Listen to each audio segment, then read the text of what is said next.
6 dumbbell exercises to explode your muscles in 3 weeks. Few people talk about this, but using more dumbbells in your training makes a huge difference in building your physique long-term.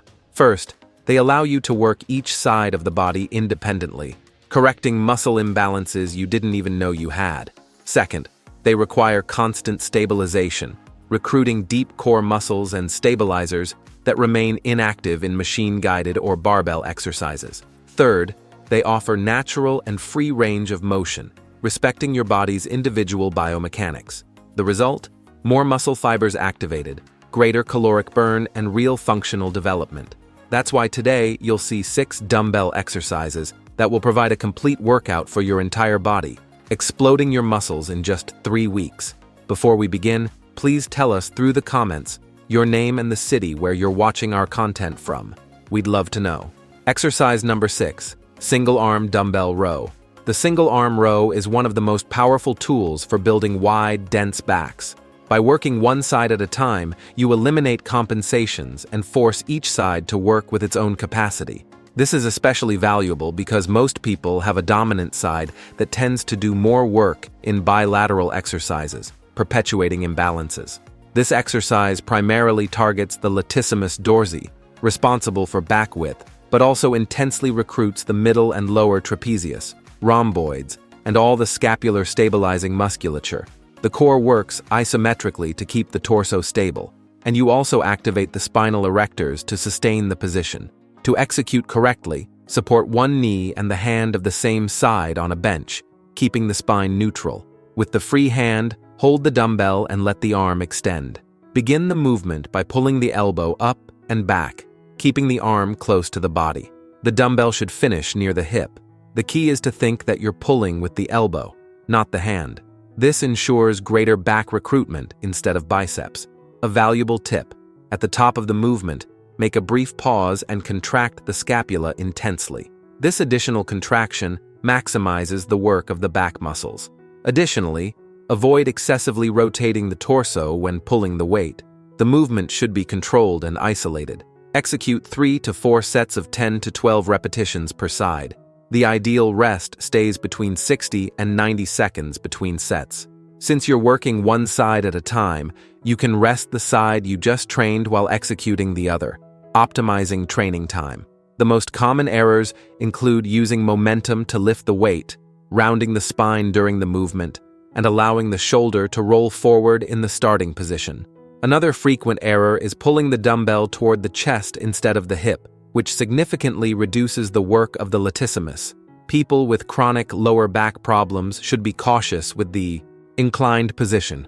If you feel discomfort, consider performing the exercise supporting the chest on an inclined bench, which removes the load from the lower back region while maintaining the benefits for the back. Exercise number 5. Hammer curl. The hammer curl is frequently underestimated, but represents one of the most complete exercises for arm development. Unlike the traditional straight curl, the neutral grip of the hammer curl distributes the work more evenly between biceps, brachialis, and brachioradialis, creating more voluminous and functional arms. The brachialis, muscle that lies beneath the biceps, is primarily responsible for the thickness of the arm when viewed from the side. Developing it pushes the biceps upward, creating greater peak. The brachioradialis, forearm muscle, also receives intense stimulus, resulting in more developed forearms and better grip strength. To execute, stand with a dumbbell in each hand, arms at the side of the body, and palms facing each other. Keep the elbows fixed close to the torso and flex the arms, bringing the dumbbells toward the shoulders. The neutral grip should be maintained throughout the movement. Control the descent, resisting the weight in the eccentric phase. The secret is to avoid any swinging of the body. Your elbows should remain as fixed hinges, without displacing forward or backward. Contract the abdomen and keep the knees slightly flexed for stability. At the top of the movement, pause for 1 second before descending in a controlled manner. Many people make the mistake of using dumbbells that are too heavy, which forces them to swing the body and use momentum. This not only reduces the work of the target muscles, but can cause injuries in the lower back. Another common error is letting the elbows displace forward during the ascent, which transfers tension to the shoulders. Perform 3 to 4 sets of 10 to 15 repetitions. The rest between sets should stay between 45 and 60 seconds. Since it's an isolation exercise for smaller muscles, it doesn't require long rests. People with elbow tendinitis should be cautious. If you feel pain during the movement, reduce the load or try executing with a wider grip. The hammer curl is generally less problematic for sensitive elbows than the straight curl, but individuality should always be respected. Exercise number 4, overhead triceps extension. The overhead triceps extension with dumbbells is an exceptional exercise to isolate the long head of the triceps, the largest of the 3 heads of this muscle. While most triceps exercises work primarily the lateral and medial heads, the overhead extension is unique in its ability to completely stretch the long head, resulting in greater stimulus for hypertrophy. This exercise intensely works the entire triceps, but especially the long head, which is responsible for the mass and volume in the posterior part of the arm. A well-developed triceps represents about 2/3 of the total arm volume, making it a training essential for those seeking really big arms. To execute, lie on a bench with a dumbbell in each hand. Extend the arms above the chest, keeping the elbows pointing toward the ceiling. Flex only the elbows, lowering the dumbbells toward the ears or slightly behind the head. The elbows should remain fixed, without opening to the sides. Extend the arms again, contracting the triceps at the top. Before we continue, don't forget to subscribe to the channel. Having constant access to science-based information is what will make you progress with health long-term in the bodybuilding world. An essential tip: keep the elbows as fixed as possible. The more they displace during the movement, the less isolation you'll have in the triceps. Think of your elbows as fixed axes that only allow rotation of the forearm. The range of motion should be complete, stretching the muscle well on the descent. Execute 3 to 4 sets of 10 to 12 repetitions. Rest between 60 and 75 seconds between sets. The triceps recovers relatively quickly, but since you're working with maximum stretch, adequate rest is important to maintain execution quality. The most common error is allowing the elbows to open to the sides during the movement. This not only reduces effectiveness, but can cause joint discomfort. Another frequent error is using excessive load, which forces the use of momentum and shoulder movement, transforming the exercise into something completely different. People with a history of elbow injuries should be cautious, especially if they've had tendinitis. The intense stretch can aggravate pre-existing conditions. If you feel discomfort, reduce the range or opt for variations that keep the elbows in a more neutral position. Exercise number 3, shoulder press. The shoulder press with dumbbells is superior to the barbell version in several aspects. First, it allows more natural and individual range of motion. Second, it requires greater stabilization, recruiting more muscle fibers. Third, it identifies and corrects imbalances between sides. It's a fundamental exercise for building wide and powerful shoulders. This movement primarily works the anterior and medial deltoid, responsible for the width and volume of the shoulders. Well-developed lateral deltoids create the coveted V shape of the torso. You also recruit the upper trapezius, serratus anterior, and the entire core for stabilization. To execute correctly, sit on a bench with a vertical or slightly inclined backrest. Hold a dumbbell in each hand at shoulder height, elbows flexed and pointing downward. Push the dumbbells upward until almost fully extending the arms without locking the elbows at the top. During the descent, control the movement until returning to the starting position. The secret is to keep the forearms vertical throughout the movement. If you look from the front, your forearms should go up and down in a straight line. Avoid tilting the dumbbells forward or backward.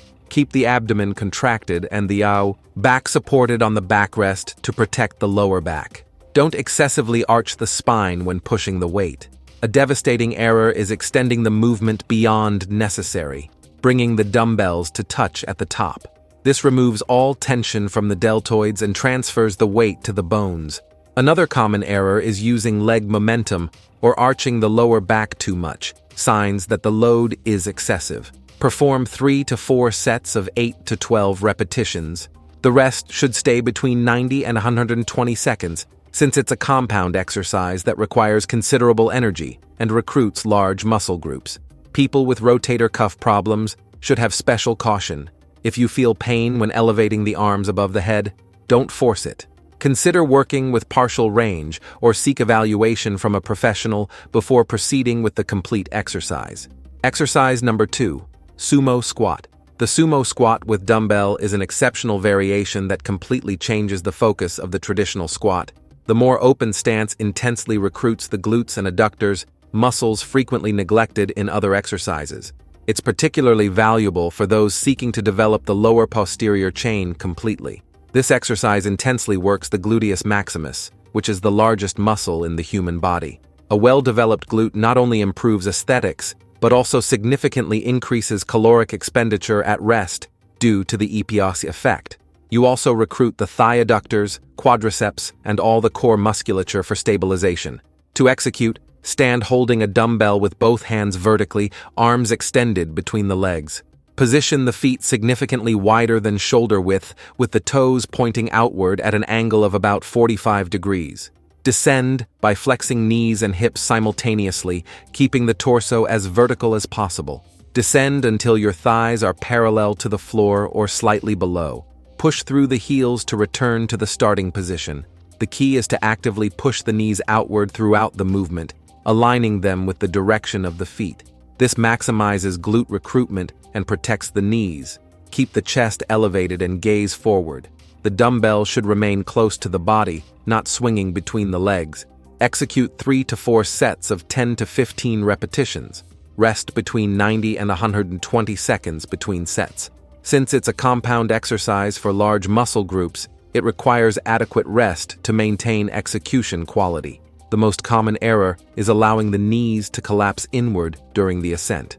This not only drastically reduces the work of the glutes, but places harmful stress on the knees. Another error is excessively leaning the torso forward, which transfers the work from the glutes to the lower back. People with hip or groin problems should be cautious with the open stance. If you feel discomfort in the adductors, reduce the opening of the legs or seek professional evaluation. Knee problems also require attention, especially if there's pain during the movement. Exercise number 1, Incline Dumbbell Press. The incline dumbbell press is superior for upper chest development, the most difficult region of the chest to develop. This occurs because the upper fibers of the pectoral have different insertion and are less recruited in horizontal movements. The incline changes the working angle, prioritizing these stubborn fibers. This exercise primarily works the upper chest, but also recruits the middle pectoral, anterior deltoid, and triceps. The well-developed upper chest creates the line of separation between chest and shoulder, essential for a complete and proportional appearance of the torso. Dumbbells allow greater range than the barbell, stretching the muscle fibers more. To execute, adjust a bench between 30 and 45 degrees of incline. Sit holding a dumbbell in each hand. Rest them on the thighs and lie down, bringing the dumbbells to the starting position above the chest. Before starting, retract the scapulae, pulling the shoulders back and down. Lower the dumbbells in a controlled manner until feeling stretch in the chest. Push back to the starting position, contracting the pectoral at the top. The secret is in scapular retraction. Imagine you're trying to hold a pencil between your scapulae throughout the exercise. This protects your shoulders and ensures the pectoral does the main work. Keep the feet firm on the floor and the core contracted. The elbows should descend at an angle of approximately 45 degrees in relation to the torso. Many people make the error of letting the shoulders roll forward during the movement, which not only reduces the work of the chest, but drastically increases the risk of shoulder injury. Another common error is lowering the dumbbells too far to the sides, which places excessive stress on the shoulder joint. Perform 3 to 4 sets of 8 to 12 repetitions. The rest should stay between 90 and 120 seconds, allowing adequate recovery to maintain strength in the following sets. People with a history of shoulder injuries should have special caution. If you feel pain during the movement, reduce the range or the incline of the bench. Shoulders with rotator cuff problems may not tolerate the inclined position well, requiring professional evaluation before progressing with higher loads. Now that you know the 6 fundamental exercises, let's go to the bonus exercise. Bonus exercise, Farmer's Walk. The Farmer's Walk is a complete exercise that develops real functional strength while working practically all the muscles of the body. Despite appearing simple, It carries extraordinary benefits that go far beyond the gym. It's one of the most practical movements you can include in your routine. This exercise intensely works the trapezius, which sustains the weight of the dumbbells, the forearms, and grip strength, the entire core that stabilizes the torso, and even the glutes and quadriceps that remain active during the walk. It's a full-body exercise disguised as a simple movement. To execute, hold a heavy dumbbell in each hand, arms extended at the side of the body. Keep the shoulders back, chest elevated, and abdomen contracted. Walk forward with controlled steps, maintaining erect posture throughout the path. The goal is to carry the maximum weight possible for the greatest distance or time you can maintain correct form. The secret is to choose dumbbells sufficiently heavy to challenge your grip strength and stability, but not so heavy that they make you round the shoulders forward. Your shoulders should remain back and down throughout the walk. Breathe normally and keep the gaze forward. Execute 3 to 4 sets walking for 65 to 130 feet, or maintaining the static position for 30 to 60 seconds if you don't have space. The rest between sets should be 90 to 120 seconds, time necessary to recover grip strength. The most common error is allowing the shoulders to roll forward as fatigue increases. This not only reduces the work of the trapezius, but can cause discomfort. Another error is walking too fast, losing control of posture. The speed should be moderate and controlled. People with serious lower back problems should be cautious. The axial load can aggravate pre-existing conditions. If you have a history of herniated discs or chronic lower back pain, consult a professional before including this exercise in the routine. Shoulder problems also require attention. If you enjoyed this and want to also discover 11 mistakes that most people who train make without realizing, and unfortunately throw a large part of the effort in the trash, we've left a video appearing right now on the screen showing each one of them better. Don't miss checking it out. Thank you for watching until here, and may God bless you, my friend.